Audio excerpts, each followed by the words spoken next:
from for them. It is good to see that this India Internet Week, the second year that we are conducting now, and under this change situations, once this COVID-19 suddenly popped up at the beginning of the year, and all of our plans and programs got somewhat distracted, and we had to replan. But again, thanks to this organizers, thanks to the initiative of some of these people, we still have could able to manage an online version of this. Last time I remember, we did not have any specific sessions for UA, universal acceptance, though we have some kind of a mention about it. But this time we just thought that we have a specific attention for universal acceptance. And I welcome all the distinguished guests to share their experience, their inputs, so that we can take this journey forward. Also, welcome the participants and again the organizers from iPhone, very enthusiastic bunch of people, who could make it. I'm working from home for last, I think, 7 months or so, and now it's a new normal or new abnormal, as you can see, as you can say. Within the crucial meetings, I hear dogs barking, the birds chirping, the kids crying, or you may hear the whistle from the pressure cooker from the kitchen. This is all part of our new office environment, and we like it or not, we enjoy that. Okay. So this year, as we said, that we specifically wanted to take up this UA to a new level. We have extended our scope of work. We celebrated some of our successes, whatever small successes that we have, and we like to take that forward. We increase our network base. We increase our scope of work. We reached out to more people than last year. And just to hear those stories and probably the roadmap that we have ahead, I'd like to invite the chair of UASG, Dr. Ajay Data, to come and share his thoughts and his experience over the years and how he guides us to take it to the new level in the coming years. Over to you, Dr. Data. Thank you, Sushanta. Thank you, everyone, for inviting me here. Those who do not know, Sushanta is an UA ambassador in India to take UA initiatives further. Thank you for inviting me to talk about UA, which is very, very important topic for bringing billions of people online and really bring a truly multilingual internet. Probably I can share my screen. Can you enable me I can share the screen myself, so I can share a little bit of perspective what UA is all about, and before we talk about where we have reached as a progress. By the time I get this capability to share, universal acceptance is all about accepting all domain names and all email addresses equally in all applications. That seems, is it really a problem? But really it is. So let me give you a few examples which universal acceptance steering group tries to address. So there are domain names which are new top level domain names. We call them as a technical word. New top level domain names are which are other than .com, .net, .org, just like .sbi, .tata, .info, .tech, .accountant, .professional. These are all new top level domain examples. Now there is another set of examples are like .bharat, .china, .lanka in native script. In India, we have .bharat in all 22 languages available by Government of India through NICSI. These are another top level domain names. These two categories combined together create a challenge because of a historical issue. Historical issue is when the top level domain name got started at the beginning, they were having only 3 characters after the dot. So a domain name has a dot in between. So like, for example, data.in, as my email ID says. So data is the second level dot, and .in is the top level domain name which is given by Government of India. Like that, .com or .org, like that. These are all top level domain names. So when the internet started, there were original three character top level domain name, which includes .net, .com, .org, .edu, .mit, all that was framed there. Internet grew and people started a feeling to have more top level domain names for many purposes, for brand, for utility, for region, and they started asking for top level domain names in a different ways. And ICANN moved in that direction and started offering top level domain names, can be registered now and become part of a real root zone. And there are now many top level domain names in the existence, and we all know that top level domain names and other than those original 7 are working. This created a problem. What problem was created? Because when the programs were written, the softwares were written during that time, every programmer thought that only 3 characters could be after the dot. And they put a condition there. They put a check there that, okay, now to do a domain validation, we should check whether there are 3 characters after the dot or not. And of course, they should be in between A to Z, because top level domain names could not have 0 to 9 also. Forget about the special characters, right? So 0 to 9 was not there. Special characters were not there. Only A to Z condition was put. So when the conditions were put like A to Z and 3 characters, this became false and a very bug system, because now there was a 4 character top level domain name like .info, .tech. And then it became more than 4 characters like professional, accountant. So, and not only that, the internet grew to 2 characters also. So .in, so this is a country called top level domain name. So this internet evolved. Internet evolved for sure, but internet, the softwares have not evolved and could not evolve obviously overnight. Domain name can come in existence in very short period of time, but softwares have their own legacy, because it is not just the front end. You require a back end, database, storage, presentation layer. There are many things which are required to be taken care of.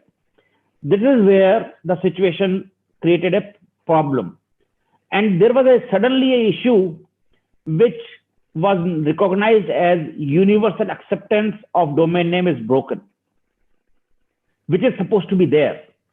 So when you type a domain name in a browser, it is supposed to resolve and reach to a site, not say it's an invalid domain name. So as your email client, so as your software, just like that. So same problem to be resolved, this required a collaborative approach worldwide. So all the companies, including Microsoft, Google, Apple, you can name the company which is relevant in the internet industry, is part of that mission through Universal Acceptance Steering Group. I chair that group to lead this initiative, completely voluntary initiative, to break the barriers and ensure that all top level domain names or domain names or email addresses are accepted equally. That's the universal acceptance as a background, if I could make sense to all of you. Now, what happened more is, you now recognize the problem. Then how do you solve it? That's the challenge, because you are using Python or Java or PHP or .NET, and there are very large companies which provide you a framework where you are using some technologies. Let us say, for example, Chrome browser, for that matter, or a Firefox or Edge. Let us say these 3 browsers do not recognize your domain name, new top level domain name. How do you function? Will this website will even make sense? Answer is no. So how you have to talk to them. Who advocates? Who goes and talk to them? Who goes and meet with them? Tell them that, hey, listen, do you want to solve this problem? There is a bug in your software. It's not difficult to solve. It's easy. It doesn't take too much of time, but you need to put this into your pipeline. Whenever you come with a new release, please try to address this.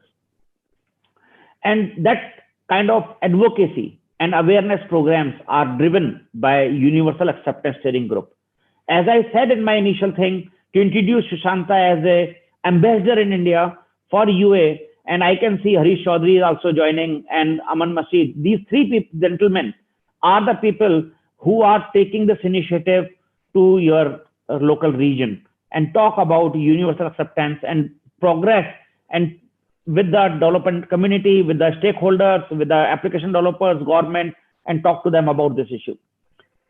This issue is very critical for India. Why? Of course, for the whole world, but why it is very important for India? This is also to be understood very well. India has 22 languages. More than 70% people, as per government of data, it is actually a lot more. I am just being conservative to talk about 70%. 70% people do not prefer and know English. So how do they come online? For them, ICANN has done its work to allow a top-level domain name in a native language or a native script. Let us say Devanagari, for an example, or Bangla, for example. And now there is a Bangla top-level domain name available as .bharat is available. Now you could register a top-level domain name. With a top-level domain name, your own domain name in Bangla script. Let us say Samiran.bharat as an example, or Sushanta.bharat as an example. Is a valid domain name is possible. Now, if I have the domain name, will your application be accepting that domain name? If I key in your website, and if I host an email on that domain name, will you be able to send me an email from your email client? Will Zoom send me an email on that email ID? Unfortunately, answer is no. If I would have given that email ID to you guys to invite me on that email ID, you would not have sent me from your usual Zoom account. You were required to use some compatible service provider. Who are the compatible service providers in the world? So I am happy to share Microsoft entire Office 365 and Outlook platform is phase 1 EAI ready. I will explain phase 1, phase 2. That's phase 1 EAI ready. Google is phase 1 EAI ready. And I am also happy to share iOS 14 became a client which is also phase 1 EAI ready, where the email client is now able to recognize and deal with the non-English email addresses. Even the Microsoft Outlook is now compliant and phase 1 ready. So what is phase 1 and what is phase 2 as per UA standard we talk about? Phase 1 is where you are able to support the communication with that email address. So not necessarily host the domain name, but can communicate with. So for example, if Sushanta Sinha at gmail.com is an email address, as an example, I don't know if it is correct or not, is a Gmail example. And if he tries to send an email to my email ID, ajay@data.bharat, he will be successfully able to send that email to me. And I will be able to reply to that email to him. That's a phase 1. But somebody has to host that email. When he will send an email, he will have to host it, right? So I am hosting that email ID. That's a full support of EAI when you can host a domain name and provide an email service on that domain name. That's a second level of full support for EAI. So there are not many companies in the world who does that, except one of my company which does that in India to support that email addresses and domain names on that site. Worldwide, many companies have started working on that initiative and working on. China, there is a success. Thailand, there is a success. Some companies have started working only for that, for their languages. We are supporting now all the 22 languages. So if you want to register a domain name today, for example, those who are listening, how do you register a domain name in Bangla today? So you could select any your preferred registrar. But let me tell you what my preferred is, godil.in. You can go and register. Today, NIXI, if NIXI people are listening, they would be happy that what I'm going to share with every one of you is, Government of India through NIXI has announced that every IDN you register, you will get a free email address for a year. It's a huge initiative by a registry to support the local initiative of languages and also promote IDN and EAI. That's where the system is right now moving. So it's a fantastic opportunity for all of you to experience domain names in in your language, get an email address also for free for the year, and also test it in your applications whether you support your own native language, support the new kind of domain names and email addresses in your application, and probably plan in your application whenever you have a new update or a new code change, accommodate that change, bring in the language aspect of it, because you are otherwise missing $1 billion opportunity. And that's my last part of the communication to you. How it is a large opportunity for all of you. So if you may be a technical person, a developer, or a consultant, or an entrepreneur on tech line, for all of you, there is an opportunity. So what is this opportunity? So if you're a developer and you are building the applications, you can now sell a universal acceptance readiness as a concept in your applications. Because your competition do not have that support, you can very well tell to the market that my application is global ready. So when you make an application, you are making a global ready application. You know that concept, you know that readiness, and your applications are now future proof. Just like it doesn't make sense today to buy a router which does not support IPv6. You will agree with me, right? It doesn't make sense. You have to have a router which supports IPv6. Otherwise, you are not future proof. Same thing is with the applications. If your application is not future ready, then you are not investing in the right thing. That's opportunity for you. Opportunity for the entrepreneur. If you are not making your application ready, you are missing new league of customers. People are getting the domain names. People are getting new email addresses. So let us say if you are running an e-commerce site and somebody comes with your Hindi email address, will you be able to serve him? Will you be able to register him? If you do not, then you have lost that customer. And large customer is getting created there. And third is obviously the consultant part of it. So you have the consultancy, you have new knowledge about something which people do not know. And new knowledge is always appreciated, which has a market, which has a global demand. And don't confuse with the languages in just in India. This is global requirement. Chinese email ID or a Russian email ID or a Sri Lankan email ID or Japanese email ID has the same issue which we have for local languages. So this needs to be addressed. So with this, I think I would like to say at the end that this is something which we all need to accept, that universal acceptance is the way forward. It's a new multilingual internet which we are promoting, along with the acceptance of new top level domain names. And we all need to work together for universal acceptance to bring billions of people online. Thank you very much. Thank you. Thank you so much, Dr. Data. And, we really look forward for a community-based approach where people can come forward and share their challenges and see that there is a community who are ready to help them out. And on that, UASG and this our community probably a much help for them. And we together has to create that kind of platform and an environment for our end users. And we will continue doing our job on that line. Thank you so much for your support all the way, and thank you for giving some time to our sessions today and sharing your experiences. After Dr. Data, what we like to invite Samiran Gupta from who's the head ICANN India. Just let me set some kind of a background. I remember when we were very young, and I remember in the early 2000 when websites, web pages are very popular. We used to go and book some websites and create our own pages and on these things. And though I was some kind of a technical kind of a person and the background, were not aware that who are the community, who are the groups, who are the authority who supplies this kind of names and the addresses and others. And long after that, ICANN surfaced and all this. And after me personally, I would say, understood the kind of the activities ICANN they do and reach out to this end users for their support. It was tremendous. It was a very aspiring thing for me to get in touch with this community.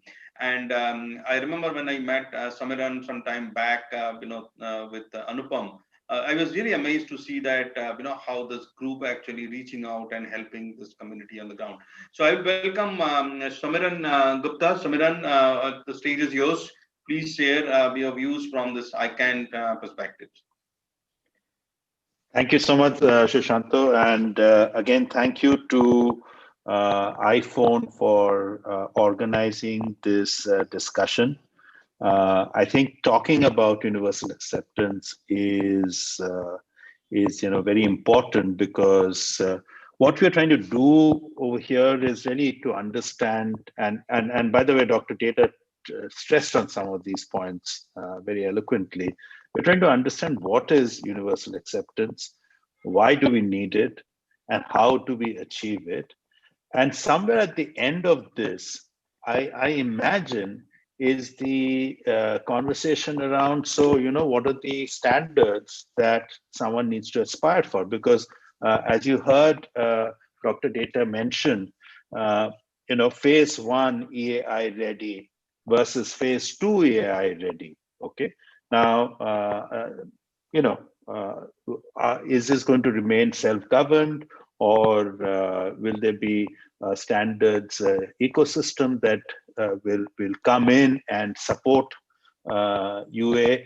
I think this is fairly futuristic, but I understand today's discussion is more towards standards. So I'm very happy to see this happen.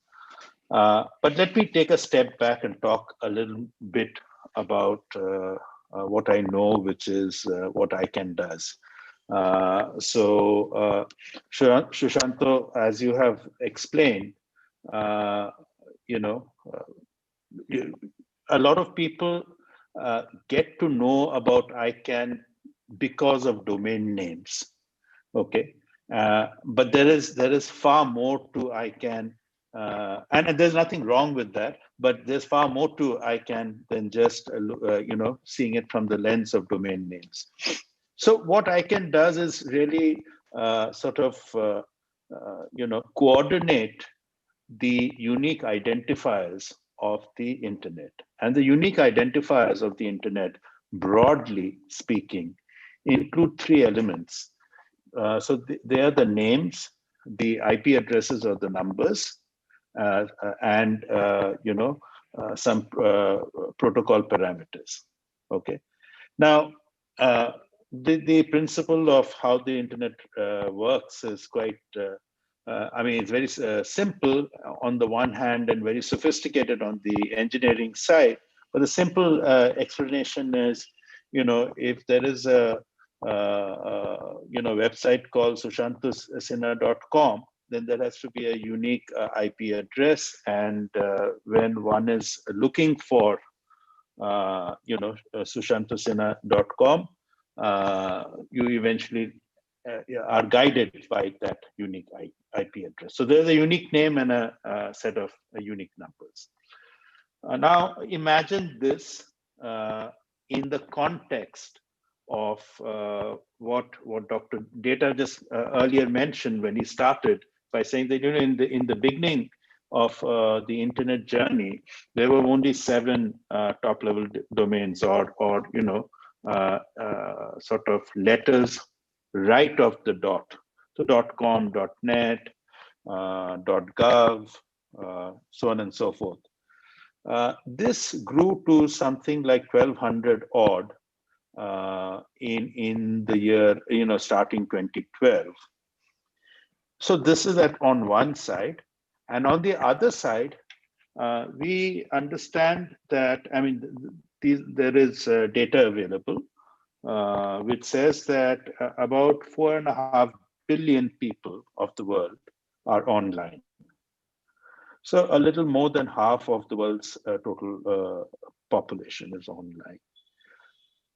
Now you look at this coordination of names and numbers of 1 billion people, 4.5 billion people across hundreds of top-level domains, and then the complexity of making sure that the internet runs. And we've seen how the internet has performed during the pandemic times, when the focus of networks, those who manage large networks, whether telcos or otherwise, how it has moved from the enterprise locations to homes, because people have been working from homes, and how the internet has kind of, network management has, of course, improved and has been on top of the game, but also as a resource, the internet has been available to scale up and serve people.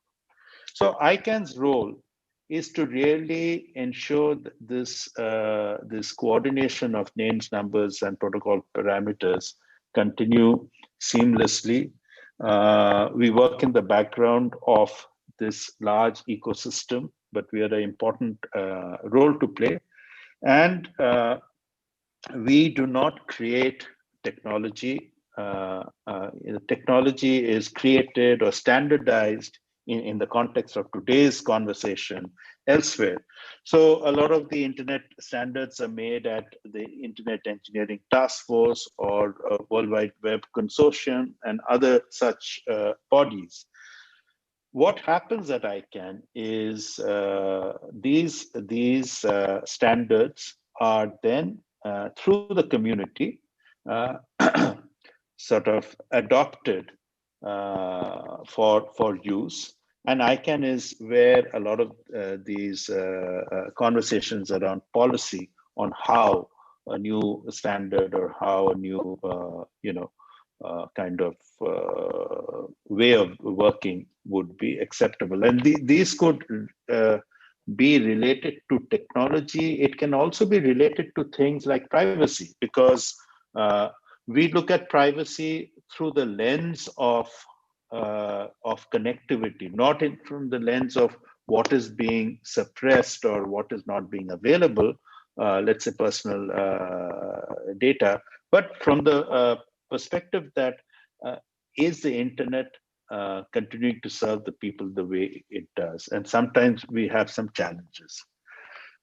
In ICANN's remit, and into the next 5 years, to be more specific, is our focus on making the internet more and more multilingual. And the challenge to this, and the challenge and the opportunity are kind of juxtaposed. On the one side, there is a challenge, but the challenge gives the opportunity. And Dr. Data mentioned this opportunity to be valued at $1 billion a year. And this is based on a study which is available publicly. So,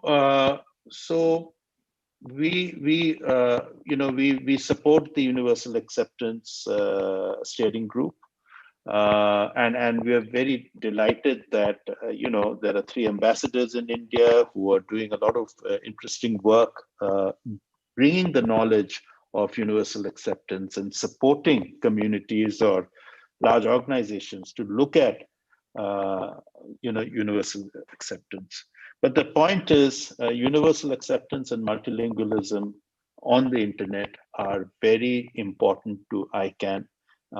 As the internet tries to reach the next billion people, because everybody, by and large, people who can, communicate in the English language have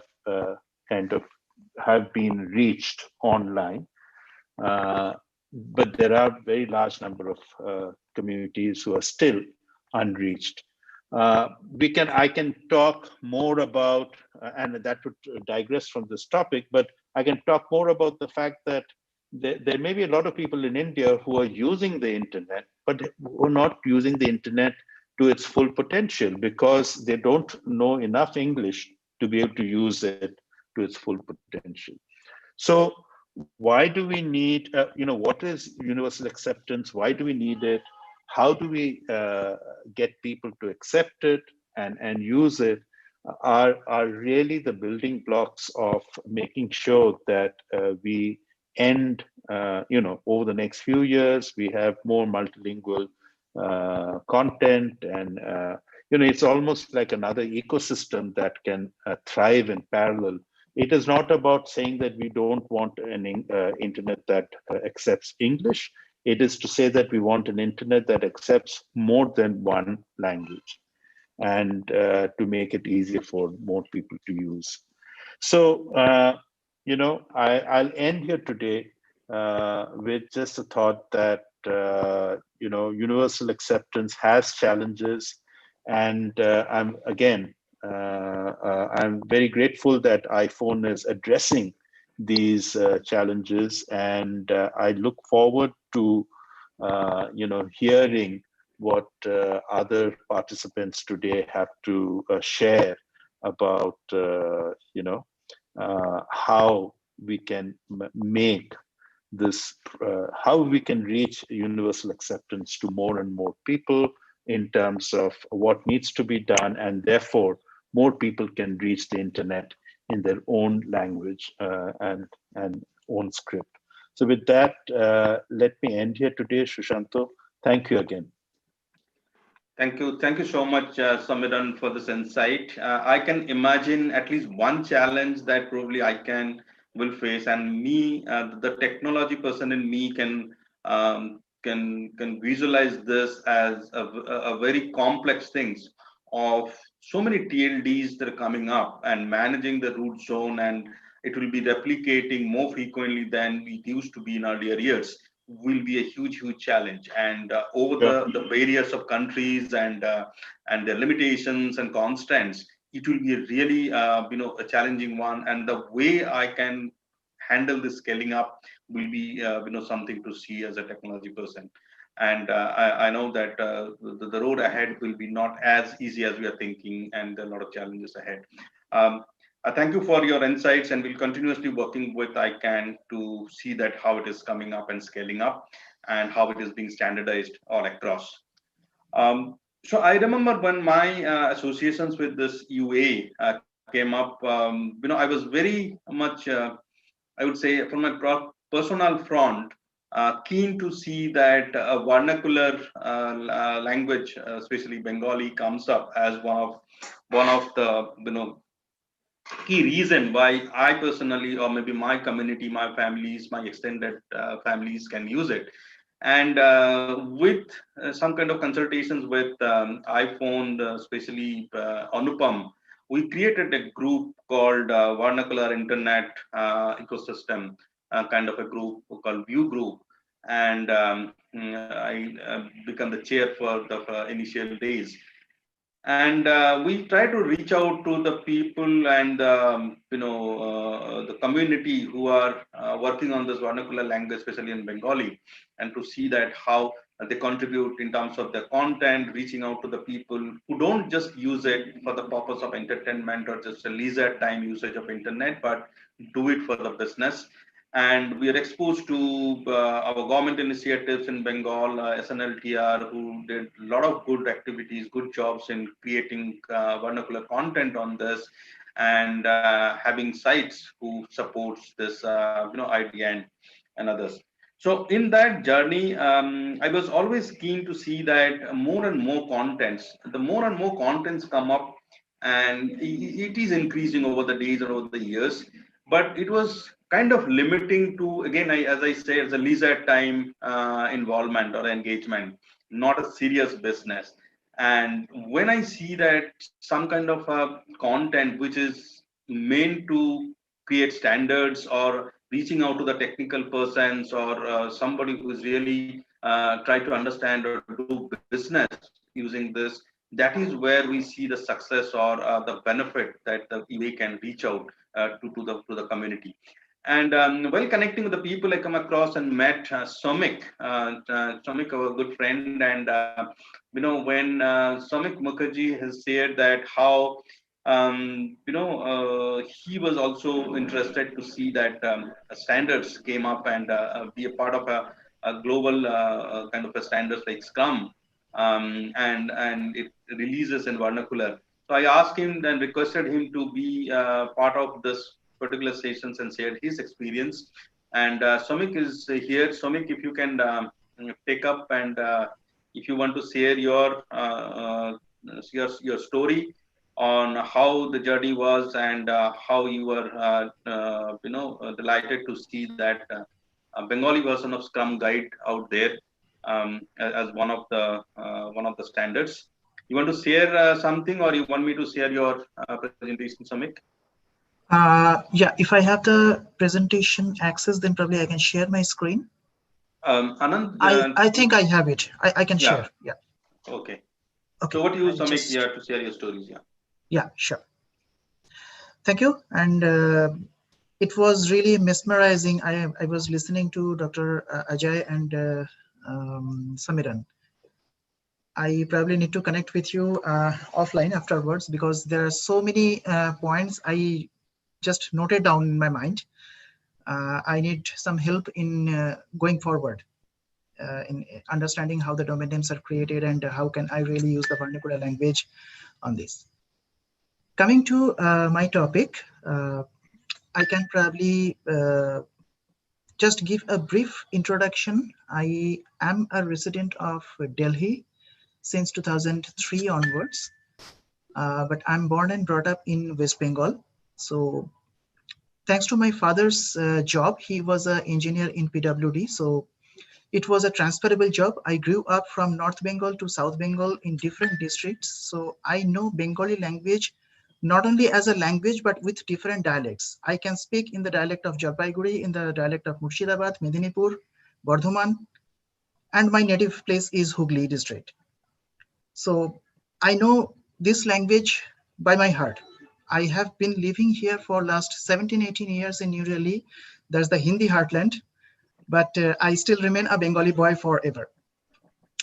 I keep on writing in Bengali or in the internet, even before Unicode was introduced. Those are the days of ASCII and then extended ASCII. I try to find out how the TTF fonts are available in Bengali. How can I really map them to the keyboard? And then Unicode came and it made my job easier. By profession, I'm an agile coach and also a Scrum Master. Currently, I'm deputed in the Netherlands.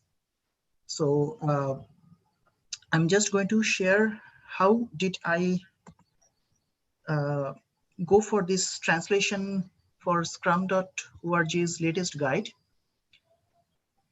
Just to give you a brief understanding, is my screen visible?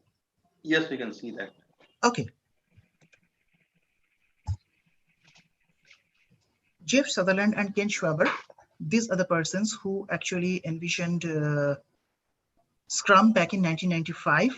And after that, there has been many versions, iterations by iterations, which came into existence.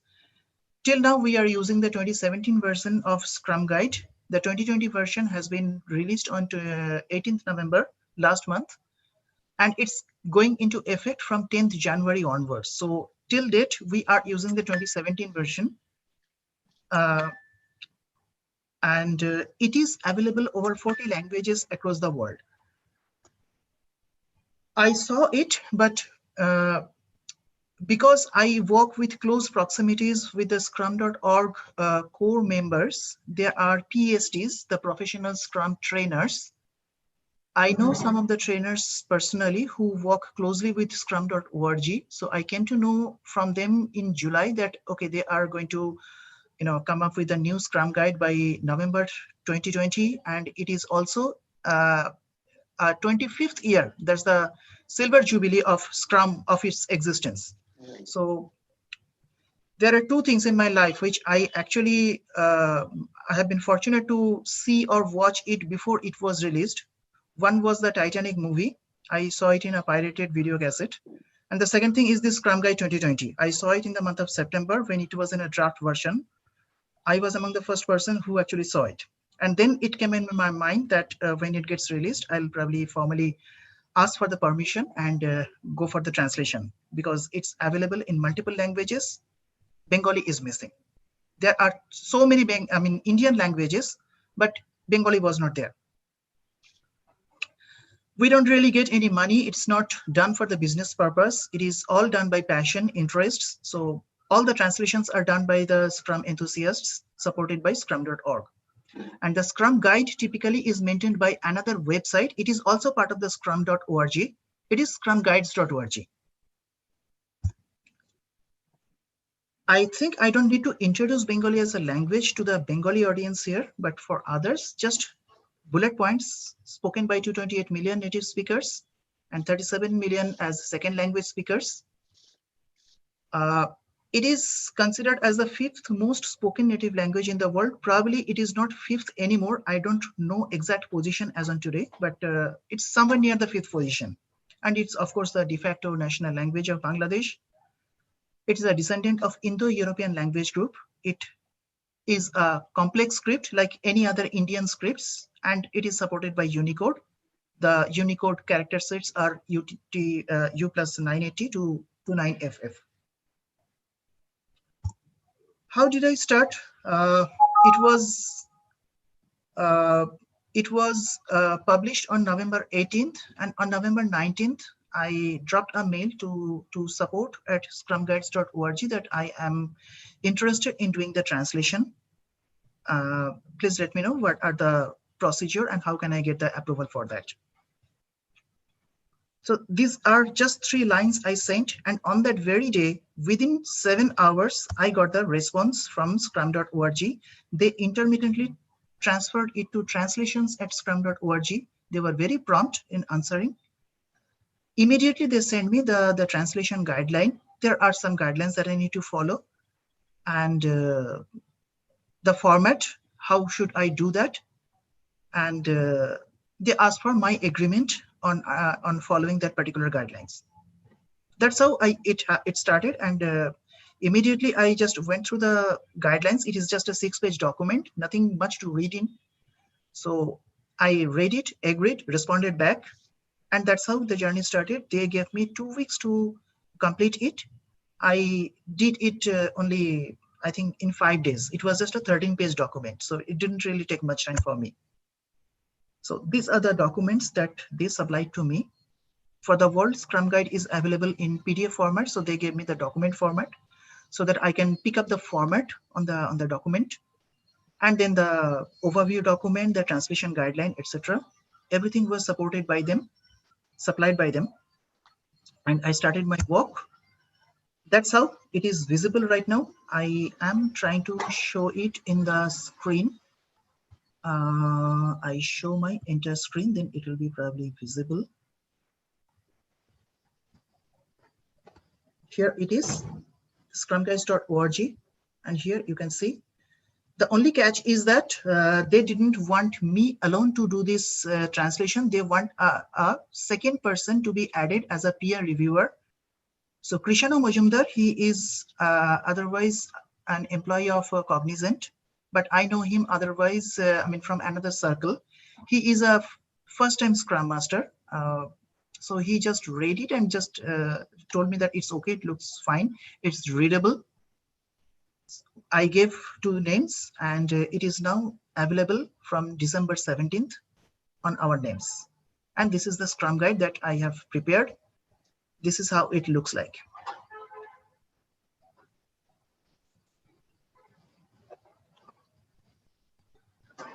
That's all I wanted to share here. I believe I'm done with this. Yep. Yeah, thank you so much, Samek, for sharing your experience and giving time for the sessions. And just wanted to just draw one important note here that it is not that our contents are much less in Bengali language over the net. There are a lot of contents out there, but contents plays a very plays a huge role in getting the community connected to this internet, because it is through the content they get connected, they exchange their thoughts, they exchange their feelings, and all sorts of things. But how we can standardize our interfaces so that a common people who does not know how to communicate in English or in other languages can use those devices, can use those applications easily, right, without taking much trouble on this. And that is where we as a community need to take up and help them, so that the standardizations can make them easier to use from their side. Okay, I think that is where the key role of our UA community should be. And taking a cue from here, I'm just trying to, I like to hand it over to Anupam, who is really playing a great role through his initiative to iPhone, India Internet Foundations, who are really, doing a lot of community activities on this the internet stack. and including this UA on how to scaling it up, how to standardize this, and take it from there. I know it is still there are many open threads that we need to solve, we need to address, and but we need to start from somewhere. And we have a lot of people with experiences and their authority within their domain who can make it happen. So I will invite Anupam Agarwal to take the session from here and invite all our distinguished guests who can who can participate in our roundtable and take this to a conclusive area, or at least some kind of a roadmap towards how to take this EVA, how to scale it up, how to standardize it down the line. Over to you, Anupam. Thank you, Susanta. Welcome everyone to this part of roundtable discussion on this subject.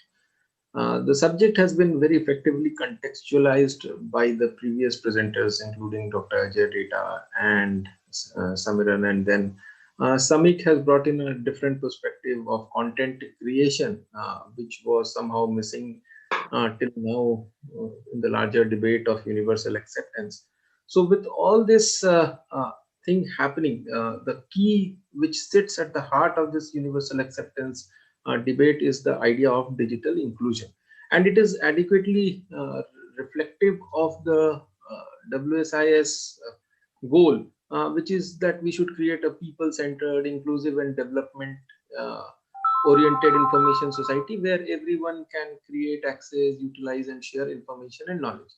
Now, once this basis goal is clear, the idea of universal acceptance sits right in the center, and then the initiatives of IDN has given a further encouragement, and it is requesting support from all stakeholder groups, and it is largely trying to portray that there is going to be huge benefits which is going to happen if IDNs are successful. It is also being mentioned in many conversations that if we have to go ahead with the multilingual internet, which is the future, then universal acceptance and IDNs and email addresses internationalization, these are the way forward to go. So in this roundtable, what we are essentially going to discuss is bring in the different stakeholders' perspectives on potential benefits of UA readiness, and also try to see that what are the current challenges in it. Addition to that, we will try to chart a roadmap which will say that what are the few things, like couple of pointers which we should be working upon. This is on the scaling up of universal acceptance. And then there is a conversation which is happening that how do we standardize this entire concept of UA so that it can be taken in mass. There is a very direct deployment of universal acceptance in the tools and services. So we do have experts from there also as part of this roundtable. So at this moment, I'll introduce from the people who I see on the list that who are there. We have Susanto Sinha, Aman, and Harish as the UA ambassadors. We have been joined by Santosh, T. Santosh, who is from Ministry of IT. From the standards expert side, we do have Abhijan Bhattacharya, who is going to bring in the perspective of the technical standards development. On the standard itself, we have got Anil Johari Sahab also. He is the ex-CEO of NABCB. So he will help us in understanding that what it takes to make standards as part of the entire certification process if we want to go ahead. From the civil society, we have been joined by Anand Raje, who is the chair of Internet Society Calcutta chapter. We have Amrita Chaudhary, who is the chair of Internet Society Delhi chapter. We have got Dr. Sudha Bhuvneshwari, who is the chair of Internet Society Chennai chapter. And then we do have Pulak Majumdar, who is the technical hand at India Internet Foundation. And we also have Saras Sinha ji, who is from Ministry of Railways. He was working there before being superannuated in the last couple of months.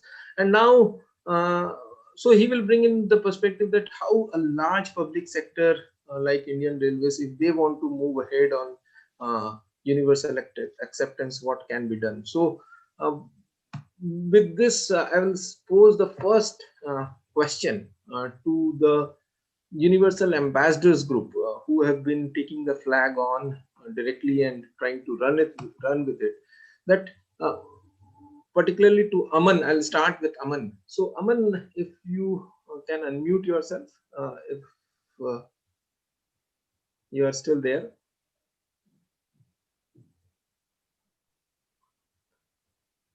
So, so Aman, Harish, or Susanta, any one of you can start this conversation. So, if I have to explain it very clearly, that whether universal acceptance whether in universal acceptance all the technical issues have been resolved or not, what is your take? So, this is just to point blank ask you that whether universal acceptance is just a technical issue or is it a policy issue as well? So from the technical side, what is your take, Susanta, Aman or Harish, whoever wants to go? So I want the same question answered from all three of you to get the perspective. Harish, yeah, go ahead. Okay, so thanks a lot, Anupam, for summarizing all the issues and the concept of universal acceptance. So as far as the question is concerned, so in the technical perspective, there are issues. So yesterday in the universal acceptance workshop, I have shared the details, and the most important one is that there are, if I'll talk about in terms of email address internationalization, which is also a very important part of universal acceptance, uh, then there are, several components of an email system. And in those components, some components are, phase 1 EAI ready. Some components are, phase 2 EAI ready, but not one entire email package is totally level 2 or phase 2 AI ready, except XGen webmail system. So this is the latest report by Universal Acceptance Steering Group, and I would again talk, share some terms which are, very important technically. For example, the mail delivery agent of the entire email system, this is one component which is kind of, not EI ready, except one of the open source software known as Courier. So we have to see as a technical community that what what the changes required at the mail delivery agent level, so that it would be L2 ready, or, so that email addresses could be deployed easily.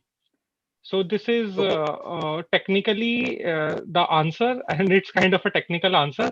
As far as policy is concerned, so I would say that the capacity building is very much required, because people don't even know about the concept of universal acceptance. A very small subset of this entire Indian universe know about that the domain names in local language exist. So yesterday I was going through some reports, and I have seen that the 50% of total, Indian population is unconnected, and India is at the number 1 rank of the unconnected people. So we have to see that why they are unconnected. There could be so many reasons, but one of the important reason is that people love to connect in their languages. So I think these are the important factors. Okay, so thanks, Harish. Aman, would you like to go next? Yeah, Aman was asking what is the context. We could just teach a step away from this. So I just like to say, Aman, here I think Anupam wanted to know, going towards scaling up and this, what do you think are the challenges for this from the technical perspective, or if there is something else that you see coming up as a challenge in front of us from a UA perspective? I think, given that the discussions that we've had over, so many, panel discussions we've had, it boils down to one key element. Uh, the challenge is how to basically portray or show the organizations the value of universal acceptance. When we totally believe in, and how strongly we believe that it opens doors to, $1 billion opportunity, and the kind of scale, the way we see it. I think the greatest analogy that I can come up with, and being a simpleton over here, also is that, um, it's like you are Neo from Matrix, all right? You like Dr. Data, Samiran, you and I, we all see uh, the potential in the Matrix code. Others people can't see that. How do we make them see and make them aware that this is where things are headed? This is the stuff that you cannot ignore.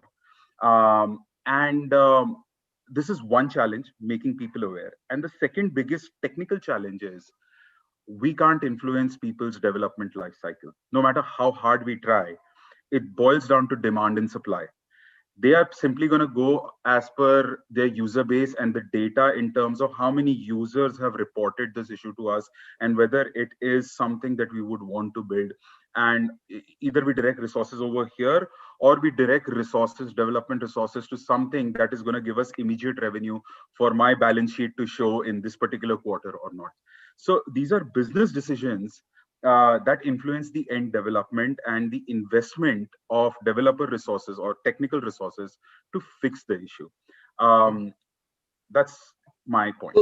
Yeah. Aman, I'll come again to you on this, but I'll now like to jump on to Susanta. Yeah. That being a technical person yourself, do you still think that it is only the policy and the awareness part which is not making it happen, or is it still technically also a lot of work needs to be done? Yes, I think, Anupam, it is a combination of both. If I just put myself from the user's perspective, see, I can understand the pros and cons, as Aman says, something is visible, some data visible to me. But if I put myself from the user's perspective, see, tomorrow, I deal with a bank, say SBI, right? Tomorrow I see that there is a Hindi version or a Bengali version of SBI coming up. How much I can trust and ensure that, okay, this is a standard site where I can do my business the way I used to do on my English language .SBI site. So I remember way back, I think in the late 90s or early 2000, when we technical person used to know about protocols HTTP versus HTTPS. And I still remember I wrote to SBI and said, okay, you're asking some information which is not a secured site, HTTPS. I remember those people didn't even understand what I'm talking about, looking at this URL, and I'm saying it is not trusted. So from a technical perspective, I think even if you reach out to the people and say, hey, this is for you, this is for your known local language, there will be some kind of a skepticism that might come to the user side when they don't really see somebody is being trusted. And I might watch people and see, okay, yes, more and more people are using it, and then I'll be a late adopter to that, and then use it after I am very sure that, okay, I can trust it. So I think one way to reach out to them is definitely that, okay, this is something beneficial to you as a user. On top of that, there should be some kind of a technical checkpoints where I can create the trust among the users that, hey, if you see a Bengali version of this bank or a Bengali version of IRCTC, you can trust it because, this is the logo or this is coming through some protocol, something where I can be rest assured that if it comes like this or if it comes through this particular logo or this particular standards and something that I can take it without any kind of doubt in my mind, I can use it. I think tomorrow, maybe technically we are ready. We are converting our sites and applications to accept local language, but I still see there will be some reservations to some point where users can trust us and say, okay, now I can trust a Bengali version of SBI or a Bengali version of IRCTC. I mean, that is where we have to reach as as a combination of how we can give a technical assurance that, okay, this is trusted, as well as from the trust perspective, how the people can trust us that I can use it, this in my local language. I think that's a very important point of trust which you have raised, Susanta. So I think it is at this point of time, we can bring in our stakeholders from the civil society group who are represented by Internet Society chairs and presidents. So first of all, Anand, you have been playing with this configuration of email clients in the universal acceptance area. So what has been your experience in terms of playing with this technology and trying to see that whether it is ready or not? So the question again, the same question, whether it is a technical issue or a policy issue, but from a civil society perspective, what has been your experience? Well, thanks, Anupam. While we will trying to configure, and like Harish and we just yesterday discussed, so there is a situation wherein there are lots of technical configurations which is readily available for other things, but for this particular UA compliant, like the MDA isn't only courier is there. If you want to configure it for a particular email server, or somebody wants, or some organization wants to do it, there are very less technical expertise or less technical details are available online. So that means there are very less technical community around there who can support this technical development. Policy end is there definitely. From civil society perspective, and because of the outreach we do, there's one more thing, and second side of the discussion, wherein I can see necessity. There are communities I'm member of which is in Hindi and other languages, and because of WhatsApp and Facebook, that is available in Hindi and other languages. That particular part has been developed, and they are communicating with each other in those languages and with that platform only. So if you see in WhatsApp, there are multiple groups. I'm part of it, and I can see that yes, there is a necessity. So there is one where we can see that the people are not aware, definitely, because that's a English spoken people community. But again, the 70% part of it, like Dr. Data was mentioning, so that particular part which is actually not speaking English but trying to come on board, and that particular part we are unheard of the voices, but whenever they are coming on board, they are creating miracles, and I have seen that it is working. So having an email ID in Hindi or any of the other languages of the world, domain name in Hindi, maybe those people, those communities will come on board, and there will be other business opportunities there.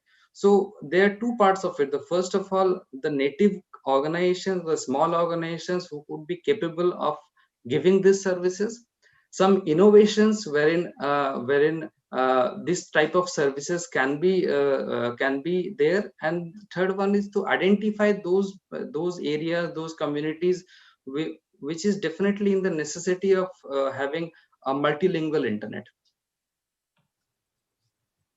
Okay. That's some of the experiences of having outreach and awareness campaigns from the civil society perspective. Okay. So Amrita, would you like to come in now to share the specific context that how important you think is UA to the internet users, and does the complexity in the characters which was highlighted by Susanta, by saying that it is raising a question of trust, do you think that it is still an issue? Amrita, you are on mute if you are speaking. Thanks, Anupam, for having me here.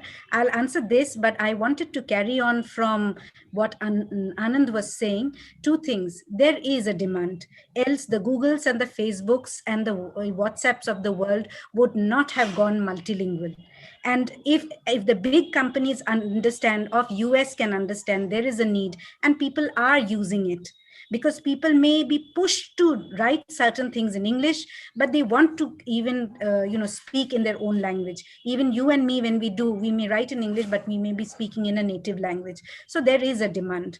When we universal acceptance may sound alien to people, but if you explain it to them in their own language, they will understand, because not everyone is technical. I am not a technical person. I speak from a layman's language. So there are hitches, but there is an opportunity. People are not going to come to WhatsApp and say, okay, I want to speak, I want it in Hindi. WhatsApp came up using Hindi, and that's when people started using. And even Google introducing service after service in local language clearly shows there is a need. So if others do not understand it, it's not going to work. Some big companies would only be capturing the market. That's it. Now, coming to the trust, see, there are many things which can happen.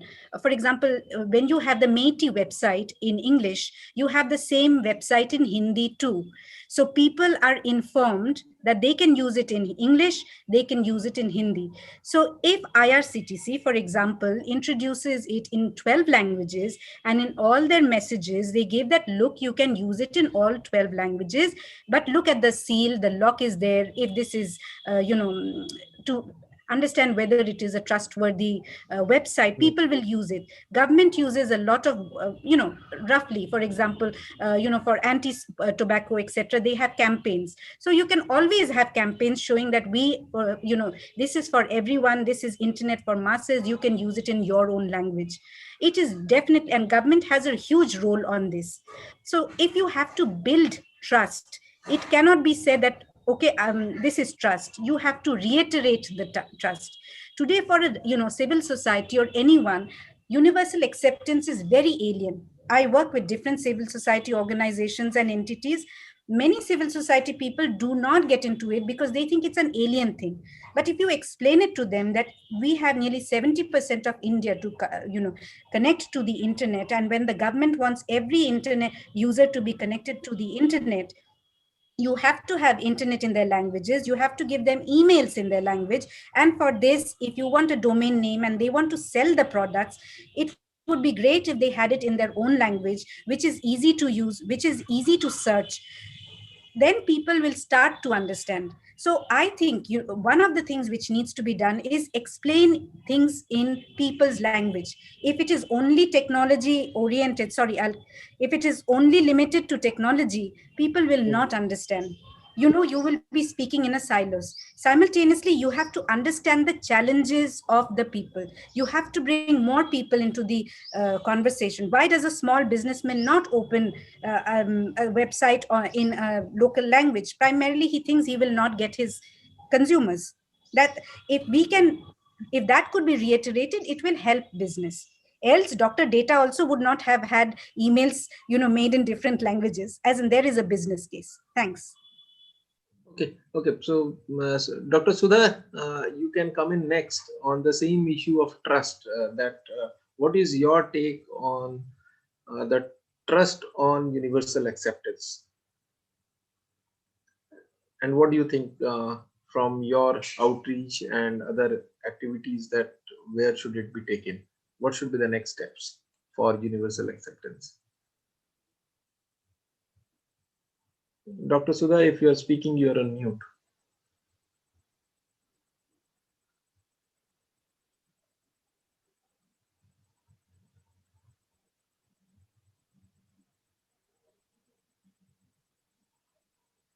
Okay, so we'll come back to Dr. Sudha a little later when she is able to unmute her microphone.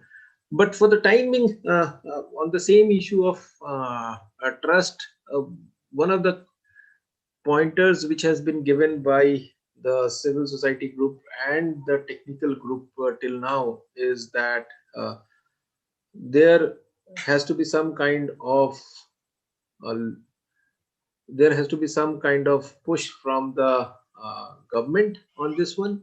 The government needs to play a very strong role here in the entire concept of universal acceptance. So, Santosh ji, if I can ask you that from the government standpoint, from IT standpoint, what is your take on this kind of scaling up of universal acceptance?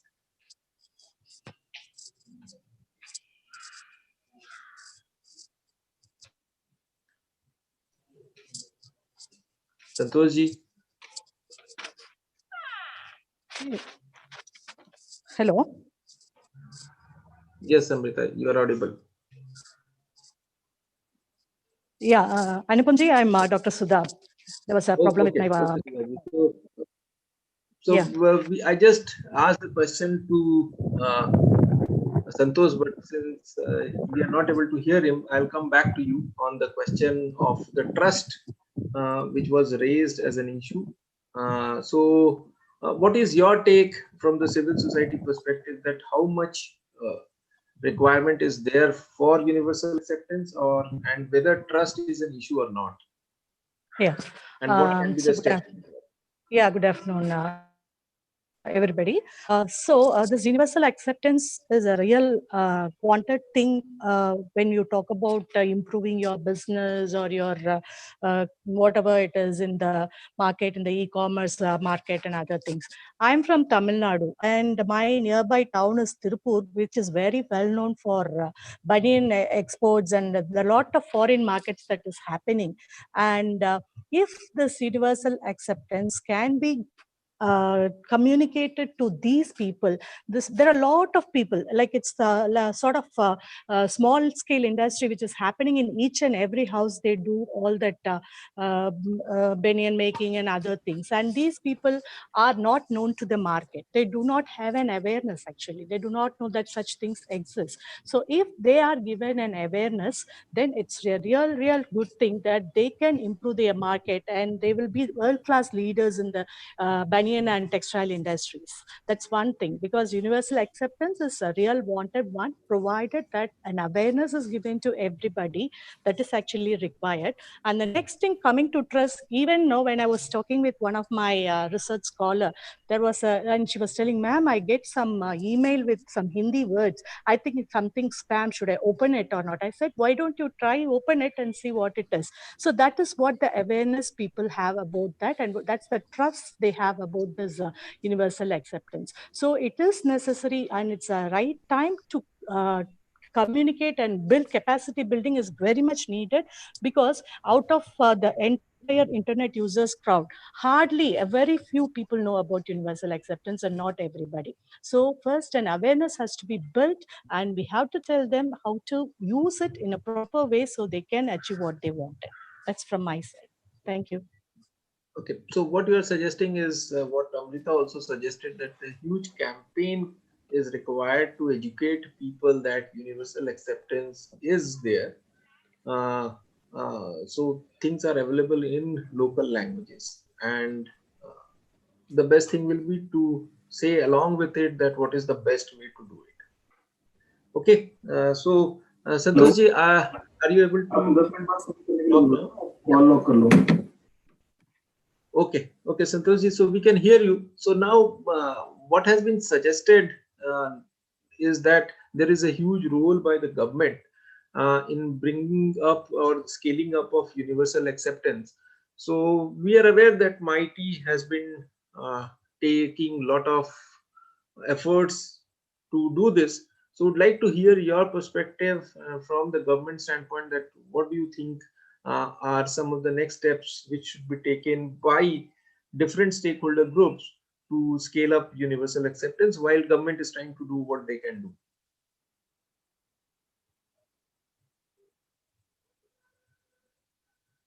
Santoshji, we have again lost you.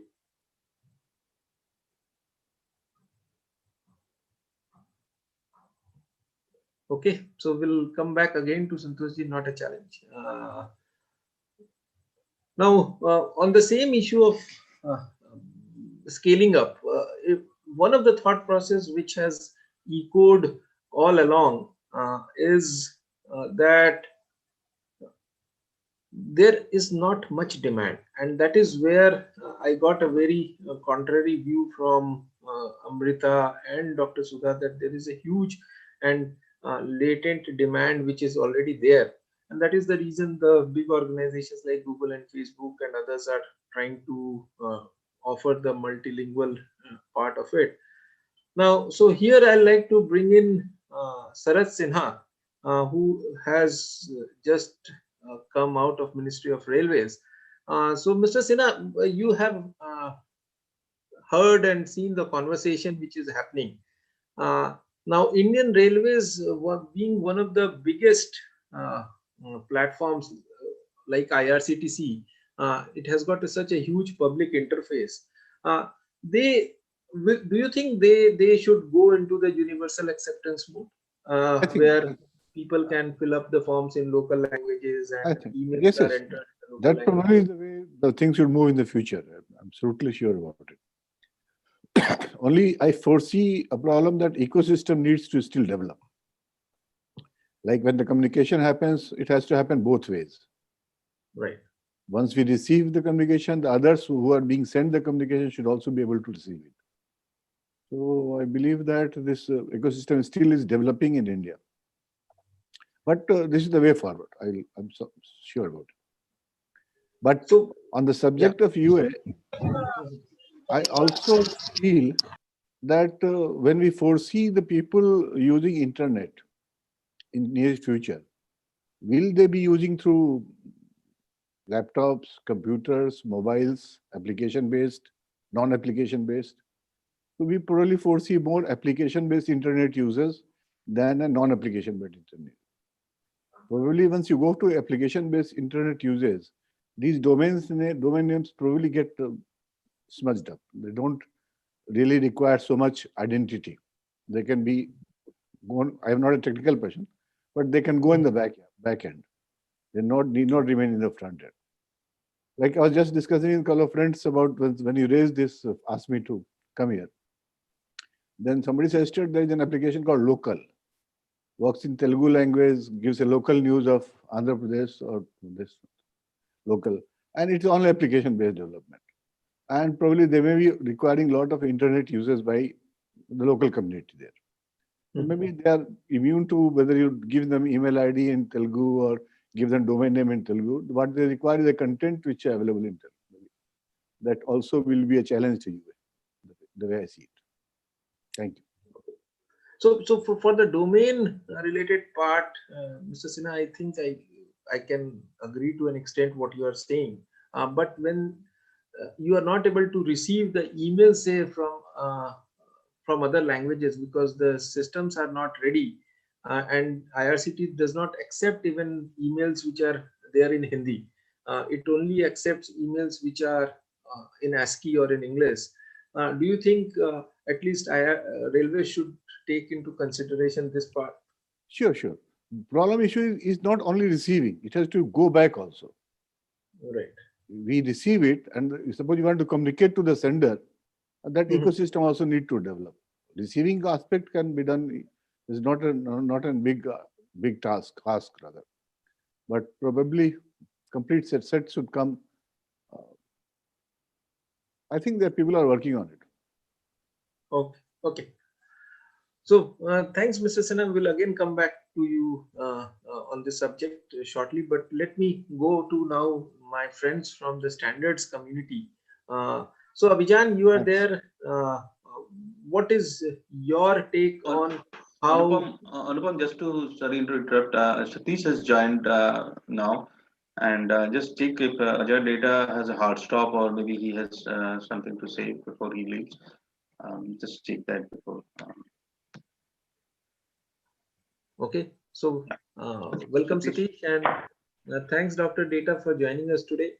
If you have something very quickly to tell us, then... No, Anupam, Sushanta and everybody involved here, this was fabulous. I was listening to very important conversation, very apt kind of doubts, very apt questions, and very apt concerns.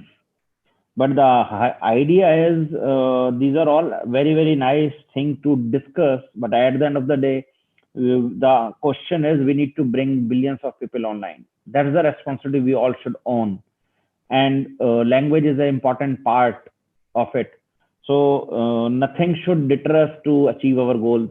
in that aspect. That's the message I think we all should take back home and try to achieve the domain name, email addresses, and whatever changes are required to achieve them, all of them. Hurdles are there. Hurdles is in our daily life also. But traffic does not stop us to go to our office. It is as simple as that. We spend a lot of time, hours on this. Rains do not stop us going for, basically it's like dancing in the rain kind of concept. You do not go back home and sit behind the rains. This is about taking this challenge and making getting the people online. That's what I wanted to say. Thank you. Okay. Thank you. Thanks. Yeah. Thanks for this very important message, Dr. Mehta. Thanks for being here with us today.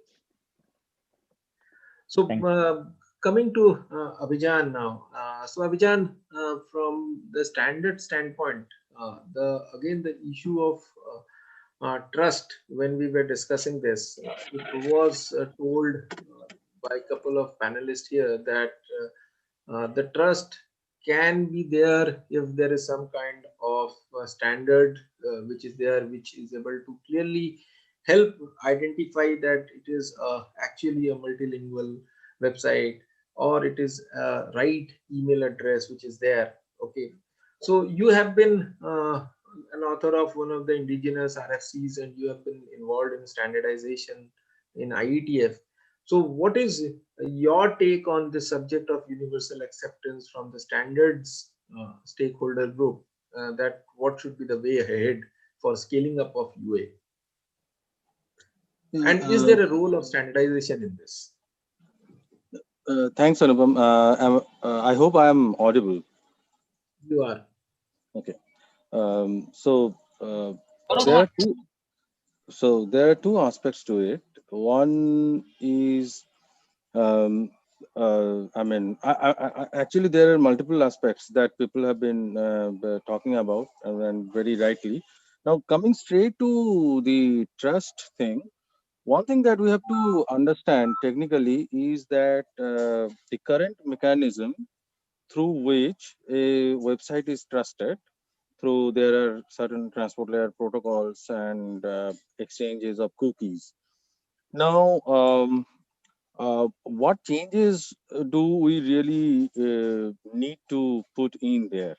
So one difference that I see here is that, suppose you type, say, www.xyz.com, and then you get, by default, you get to /en, which is the English page.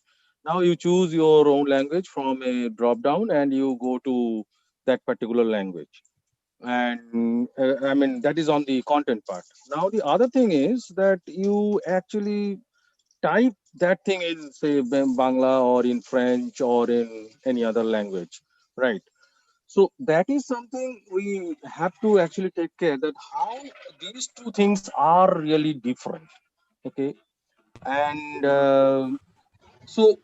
standardization precedes conformance. It is true that we need to seriously investigate what all conformance that somebody needs to take. And for India, it is very important, because you might be serving the same content or the same information in multiple languages using multiple domain names. So definitely there has to be some conformance aspects involved in it. And if there is some certification that can be thought of, that then nothing like it. But before we go to IETF, see, the fundamental thing is IETF is highly, community driven.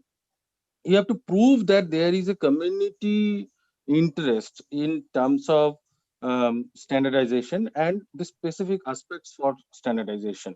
So probably it will be good, maybe through IIFON in collaboration with other experts in the panel, other organizations, civil society, etc.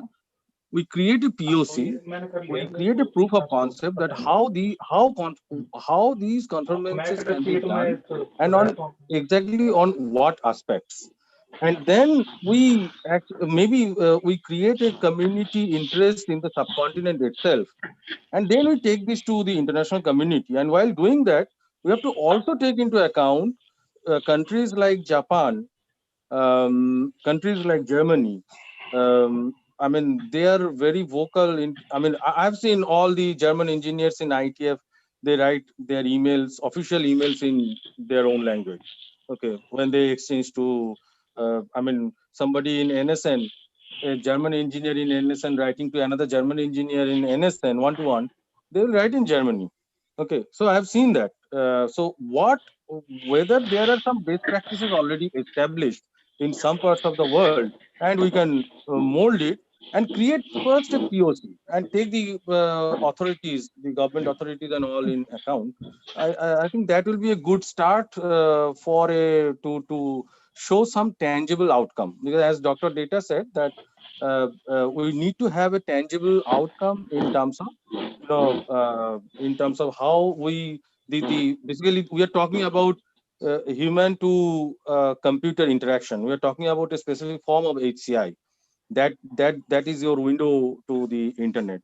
While saying that, another research aspect that we need to carry on, which is, as rightly mentioned by sir previously, is that most of the interaction to internet by the people who do not who may not be literate, or I mean, before typing you need to be literate, right?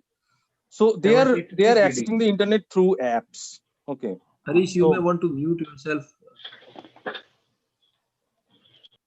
so they're Yeah, accessing it.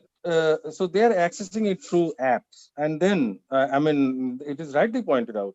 So all these, I mean, you don't really care what is there at the behind. And now, if I fetch it a little bit more, then basically we are slowly moving to the original vision of internet, laid out by Windsurf, which is a network of information, the semantic web, the concept of semantic web.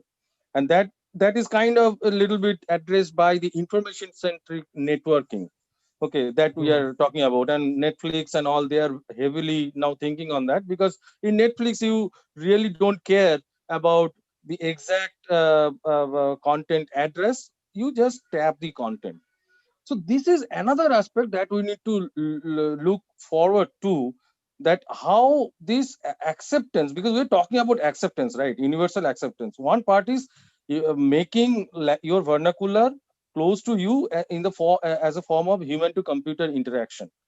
So there is also these aspects that should also be probably slowly looked at, that how these technologies can also bring in more acceptance. And I mean, while we say that language is definitely a barrier, but your fiber are not also laid out to across the country. So so internet itself is jittery, is, I mean, it is very, there are problem in the infrastructure itself. We have to look into that also, and then only we can get the exact data at what we need. But yes, conformance is something that we should really work on, and what all levels of conformance we need to take. That is my take in a brief. Okay, thanks, Abhijan. So, Mr. Jory, I think this is the right moment for you to step into this debate of universal acceptance. That Abhijan just talked about that before we. While the solution for trust can be standardization, but conformance precedes standardization, and you have been part of NABCP. So, what is your take on this entire subject of scaling up of this universal acceptance, and what role standardization do you think can play here? Thanks, Anupam. Thanks for inviting me. I was listening to a very interesting conversation. I was reminded of my 1 year tenure in Lucknow as head of BIS office, where after having worked in Chennai and Delhi, when I went there with an English mindset and started to interact with the press, I discovered that the two biggest newspapers, Times of India and Hindustan Times, had a readership of all put together 1 lakh perhaps. and a newspaper like Dainik Jagran had a readership of 5 lakhs. And suddenly I realized that English was no longer the language of communication. And I had to switch back to what is my mother tongue, which is Hindi, which in official communication I had forgotten in so many several years of. I went to Lucknow in 2004, so that was 24 years of my professional life. It was all English, English, English. And then I realized that if I had to reach out to the common man, I needed to speak and read and write and do everything in Hindi, which I did. So to me, multilingual internet, I mean, I agree with the 2 ladies who advocated it. Certainly there is absolute need for doing that. Now coming to the subject of standardization and conformance, as rightly said, standardization precedes conformance. So once any conformity has to be determined against a set of requirements. So when it comes to trust, I guess it's important to define what do we expect in terms of requirements, and then think of conformance. Because I've always said anything is certifiable. I need 3 things. I'm a conformity, more than a standards person, I'm a conformity assessment person. As National NABCB, we were all in all kinds of conformity assessment. I need 3 things. I need a good set of requirements, which we call standard. And that's critical to the whole thing, because if the set of requirements is weak or not appropriate, it will deliver a useless outcome. So for outcome of anything to be good, the set of requirements has to be very robust and very good, and it comes from the domain experts. Second is the process of evaluation against those requirements. If it's a product, it's easy. You test the product and you can do it. But if it's anything other than a product, it's that much more intricate how to evaluate compliance to that set of requirements. And third is having people who are competent to evaluate the compliance, which is accreditation for me, accreditation of third-party bodies who are competent. So give me any field, and I would set up a system of third-party certification or attestation. It's possible to do.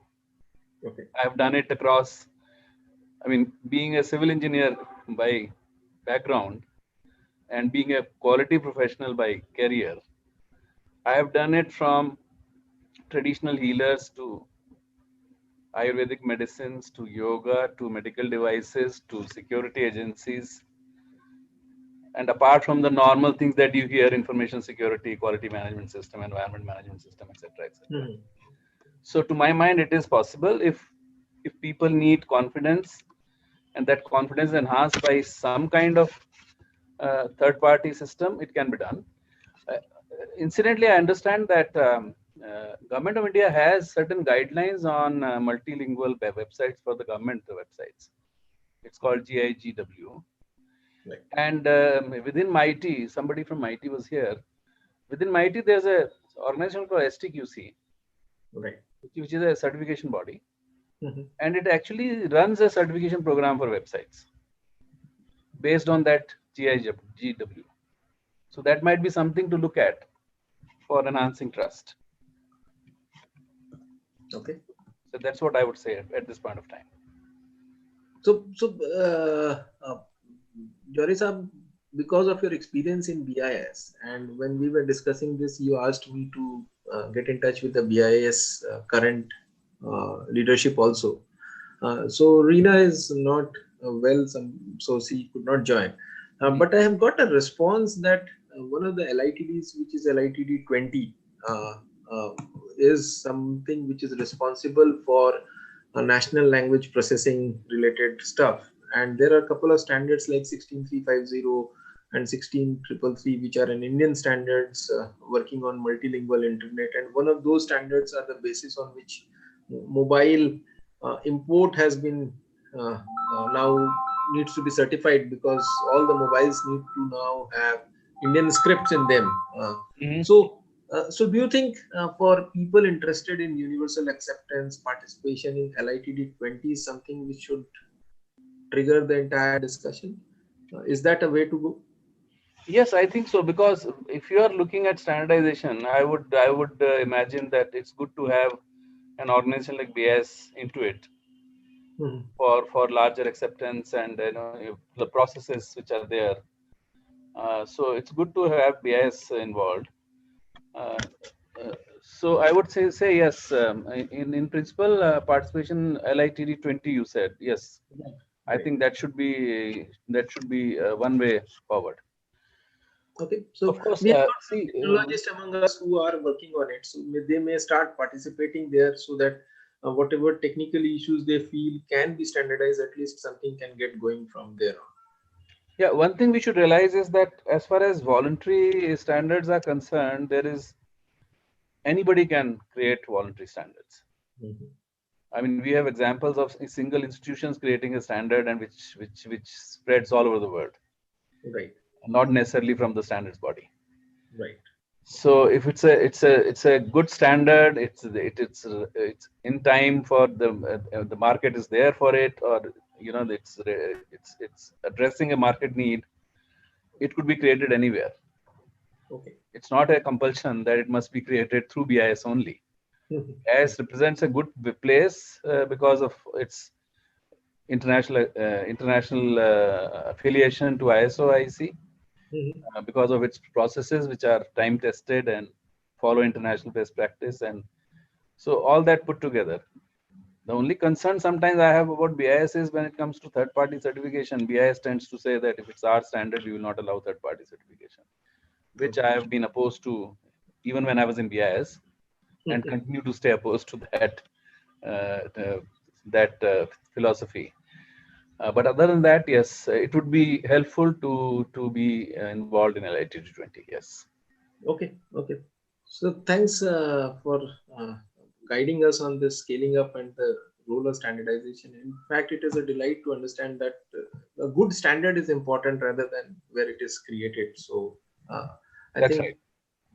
That is what we will take forward. So yeah, there are umpteen examples of excellent standards produced in private sector by individual organizations, which have gone all over the world without standards bodies being involved in any way in those countries. I'm talking of Europe, I'm talking of US, I'm not talking of India. Absolutely. It's entirely feasible to create a good standard and have it travel around the world. All right. So at India Internet Foundation, we started working on this standardization piece. We do have a vernacular internet working group, which is led by Susanta. So they have started working on it. So I think that effort now makes more sense to all of us. So thanks for sharing your views. Because worldwide now there is also, in parallel to standards bodies creating standards and ISO creating standards, is also there is something in the voluntary world. There's this concept of a scheme owner. And there are many scheme owners who are private. They may be associations, they may be private sector organizations, group of people who might create a scheme, who might even ride on an international standard and create a sector specific standard. For example, automotive sector has an ISO 9000 based standard called IATF 16949. Or aerospace sector has an ISO 9000 based standard AS 9100. Created by a private organization, right? Which has traveled around the world. And today, if you are in aerospace sector, even in India, it would be surprise you, some of us possibly, that there are nearly 600 certificates to AS 9100 in India. You wouldn't think that we have such an aerospace industry, but there are 600 certificates, and probably second or third largest in Asia. So private people have sprung up who use international standards as a basis and customize them to their sector, and then create a scheme which spreads worldwide and accepted worldwide. So there are options now available on how you can create a standard and a scheme and a system with or without a standards body involved. Great. Thanks, Mr. Jory. It was really helpful for what we are trying to do here. So I'll now move to Satish, who has joined a little late, but thanks Satish for joining today. So on this entire subject of trust in universal acceptance, you have, if you want to share that from your engineering background and member of IEEE, what is your take on this entire concept of trust in universal acceptance, and what possibly can be done to take it forward? Thanks, Anupam. I hope you can hear me. Yes. Yeah, so thanks for the opportunity and apologies for joining late. My name is Satish and I'm part of the Universal Acceptance community, and I chair the UA Tech Working Group. And I've been kind of looking at this very interesting challenge of universal acceptance and how to kind of ensure it is accomplished for quite some time as part of the ICANN at large and also as part of the ISOC community.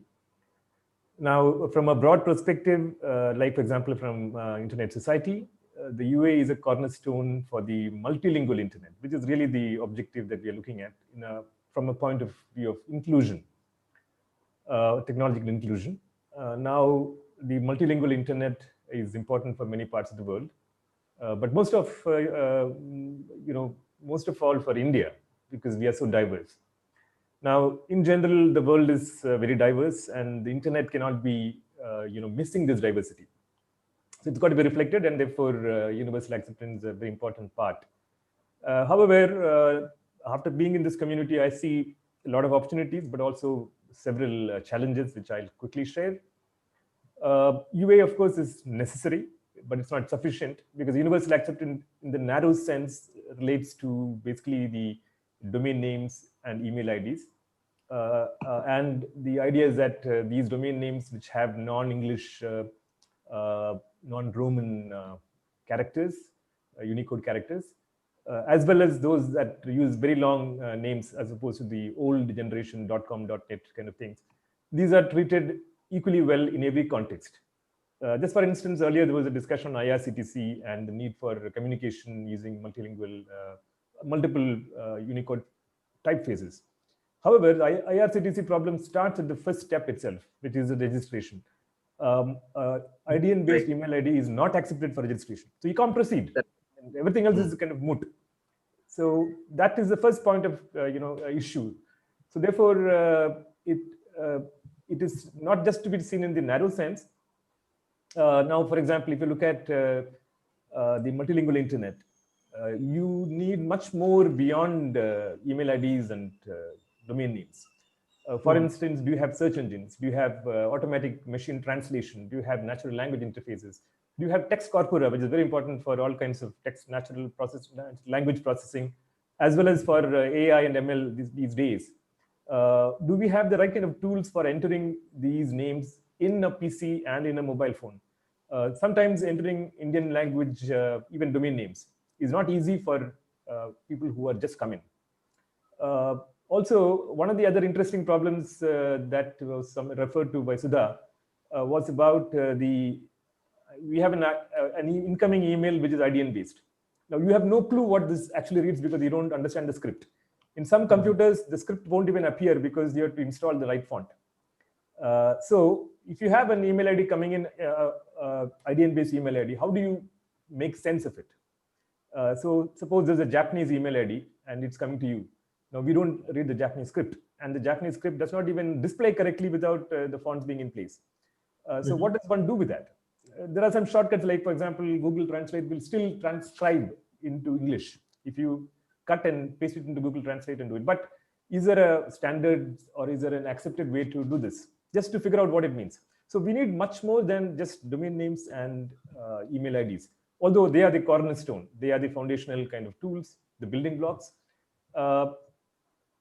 Then looking at it from an entirely different perspective, if I'm an entrepreneur who wants to register an ID and domain name in India today, we see that apart from all those technological issues that we just mentioned, there are also some business issues that if I'm a person who wants to register a domain name, it's not so easy as is the case in English. So personally speaking, I have an IDN-based domain name and I've been struggling to kind of use it in the actual sense. So there is also the basic idea. The problem is that the domain name industry in India and perhaps in other parts of the world also, are not so attuned to kind of transact using these IDs, email IDs, and domain names. So that also has to change. The industry also has to kind of pick up and ensure that. Finally, I'll mention some of the couple of additional challenges. One is I'm chairing the technology working group in ICANN. This is a universal acceptance group. Now, one of the main mandate of this group is to, whenever you find a gap that this software library or this software does not support universal acceptance, we are supposed to mitigate it or remediate it. Remediation means solve the problem, mitigate means contain it in some other way. Now, the problem is we are dealing with a large number of institutions, right from small open source projects to tech giants like Google and Apple and Microsoft. So there is no single way to address or to fix these gaps, the universal acceptance gaps, given the tremendous variation in these kind of the people who have to actually do the fixing. So we are grappling with this problem right now in the technology working group, and we hope that we will work out some, like for example, we have universal acceptance ambassadors. Can we also have ambassadors at the other side, which is universal acceptance ambassadors in the tech industry who are supposed to do this fixing? And last point is that working together is very important. Now, after COVID, we see everything is going virtual. Schools are going virtual, and kids, even in very backward areas of our country who only know their mother tongue, are getting into the virtual mode. So I think universal acceptance has to happen now, because the future of our next generation is actually going to depend on how well we handle local language scripts for the children of the current children who are the next generation. So it is actually extremely timely for India that we start thinking very seriously about how to accomplish this particular aspect, and how the multiple stakeholders, including industry, technical community, government, and civil society, have to work together. And in that context, I find this discussion is very useful. I only hope that you can elevate it to a kind of level where the government of India is also seriously a partner in these kind of discussions. I'll stop here. Thank you very much for the opportunity again. Thanks, Satish, for this insight and the confirmance of the fact that there are a lot of technical issues also needs to be resolved if we really want to scale it up. So at this point, I'll again go back to Santoshji. Santoshji, if you can speak from the government standpoint, is your mic working now?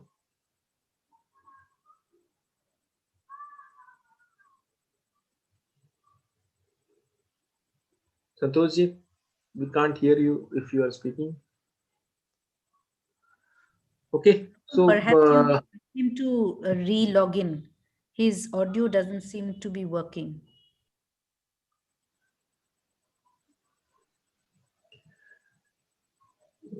Okay, I'll just text him.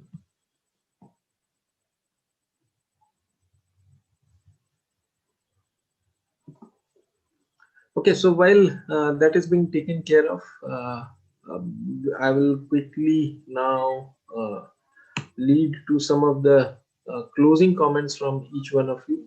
So what we have heard till now from the start of this conversation an hour back to this point of time, that there are some technical issues which still need to be taken care of. So on universal acceptance, while it is a policy issue, it is a awareness related issue, it is still technically a lot of things also needs to be fixed.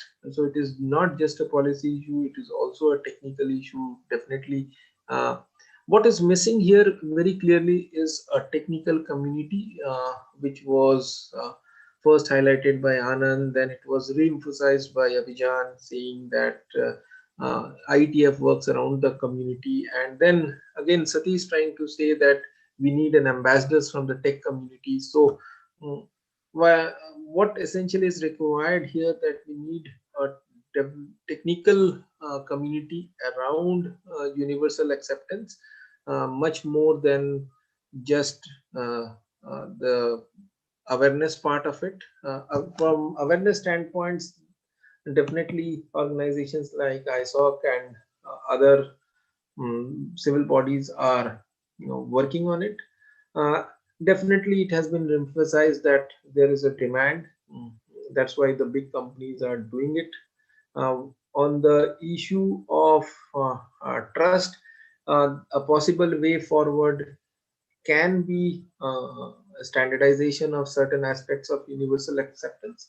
And it is not, and very key insight from Mr. Johari, that if the community again comes together and creates a standard which is accepted, which is adopted by the industry, then that possibly might be the standard which is going to be used. So uh, that is one of the way forward, definitely. And this standardization is required for the future, because it is not only going to be human about searching of domains and emails, but what was emphasized also, that it is important for human machine interaction and the semantic web, which was once upon the original idea. That is what is going to, and if that is going to be the future and ICN is going to be the future, then this problem of universal acceptance has to be resolved. Again, we got a good idea that STQC as a government body does do some kind of certification program on GIGW standards. So there is an opportunity to go back and see what it has to offer. And if not, then the community can come together to create something. And finally, so what it stands out very clearly, that universal acceptance is much more and beyond the domain names and email addresses, and it is about the people, another set of 1 billion people, to bring them online. And if we need to do that, then we need a strong force on universal acceptance from different dimensions. Every stakeholder group has a much larger role to play. And particularly at this point of time, it is not only about awareness, but it is about technical community building as well, and standardization as well, which might lead to the scaling up and adoption of universal acceptance. So on this front, any final thoughts from someone? I saw a hand some time back. So was that Harish has raised, Yeah, I think Harish. Harish has dropped out. Samiran has something to say. I think I know he often talks about integrating this hardware and make it this user interface more easily. So Samiran, if you have anything to add on top of this. Thank you, Shushanto.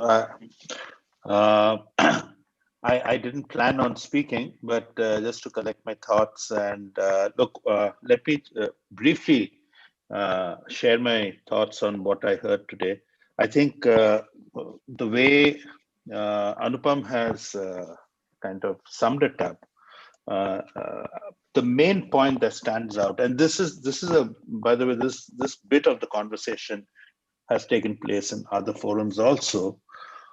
What stands out is the need for a robust technical community which is local, which can kind of work on this issue, because India comes with a very complex challenge also.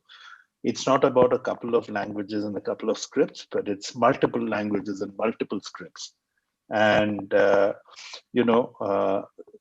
and something that let's say Aman mentioned very early on today was, at the end of the day, as a commercial organization, you're going to look at your next quarter's revenues and projections, and unless you're sure that you're going to by getting UA compliant is going to add to your revenues in the long run, or even on a quarter-on-quarter basis, you may not want to take the lead. But couple of other inferences that I gathered from listening to all the esteemed speakers today is just the way, Shushanto, you mentioned about the example of SBI, very early on. Let us say SBI starts communicating in Bangla, and you want to know whether it's trustworthy or not. I would spin the same argument on its head, and I would say that apart from the government, which again Amrita and others have spoken about, being supporting UA in India, in a large way because there's a lot of public outreach that they do in the normal course. It is also large institutions which could actually help foster confidence. Imagine when you buy a life insurance policy, the entire document comes to you in English. Right. Very few of us actually read every line, sentence, and verse. Imagine the same document arriving in the hands of someone who doesn't even read English, but has bought a policy because he liked the salesperson who came to sell the policy. Imagine if that information was available in, let's say, a few of the Indian popular languages. And then from there, you build the trust, you build the trust and you continue building on this and to the point where you get to a point in the evolution that people are very comfortable using, different scripts online and in their day-to-day use. Even if it's an application, even to sign on to an application, you need an email ID. What would happen if there were applications built for the vernacular user and not for the English-speaking user? So I can go on and on, but thank you so much for giving me the opportunity to come back and share some more thoughts. And I look forward to any outcome report that this session might have, if there is one. Otherwise, a link to the video so that we can look at the recordings and listen to what was spoken, should I need to share this forward. Thank you again. Okay, thanks, Amaran. So we do have an outcome report which is going to be there. So we'll be sharing with all the panelists and everyone. So thanks again to each one of you who have spoken in this roundtable. This was designed specifically with a limited number of people so that we can have an heart-to-heart conversation and every one of the participants can speak here. So this was the intended format for this roundtable. So with this, I hand it over back to Sushanta. And Sushanta, thanks for organizing this, and thanks to ISOC Calcutta chapter for supporting this USG movement. Over to you, Sushanta. Yes, thanks Anupam for giving me the opportunity to have a placeholder for UAE in this IIW, India Internet Week, the second year that we are running. And during this course of time, sometimes what happens is if you have something in front of you in the form of an event or some activities, our engagements got somehow enhanced. And what I felt is probably this the EVA community that we have, not only from India but across, we need more collaborations, more frequent interactions. And I know there are a lot of good work happening, at each one's domain and their own areas. So probably from our side, I can extend my help and support, and I'm sure that both Aman, Harish, and the entire EVA community, the EVA ambassadors and this steering group and extended ecosystem can work together. And probably we need more such connections, more such good stories. I felt like sharing this Apple story, which Dr. Data says, we will be able to do that sometime. And, through ICANN, some success stories, so that, we work as a team. And we definitely need, as Satish mentioned, strong technical community to reinforce their weight behind us as a total team. And we badly need that, definitely, in near future. So looking forward, all the collaborations, and we should convert some of our thoughts into actions, and whatever small that might be, so that we see some success in our future days. And we just with that hope and with that something. Just if we can, before you wrap up, I think it is important to get the view of Mighty. So if Santosh is able to speak now, I think we do have last 5 minutes to get his point of view. So Santosh, can we hear you now?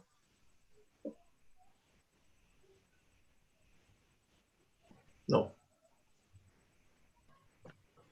Okay. Yeah, we thought, I think Santosh and my team's input should be really, really important here, because if you convert some of the standards into regulations and others, my team's role will be very important. And we look forward for that. I mean, even if it's not in this sessions itself, but we will be engaging Mighty and in the course of time. We need that, definitely, no doubt about it. So thank you everyone for the participations. As Anupam mentioned, we intend to actually keep it in a closed groups, heart-to-heart conversations. But we definitely need bigger participations to convert those thoughts into actions. And we definitely look forward to that. Thank you, everyone. So we can wrap up the session. And thanks to the organizers, and especially Anand and all the teams who are working on the background to make it a YouTube live and setting it this up, connecting people. Everybody really needs a big round of applause for happening, making this program a big success. Thank you so much. Thank you, everybody. Thank you. Bye-bye. Thank you. Bye-bye.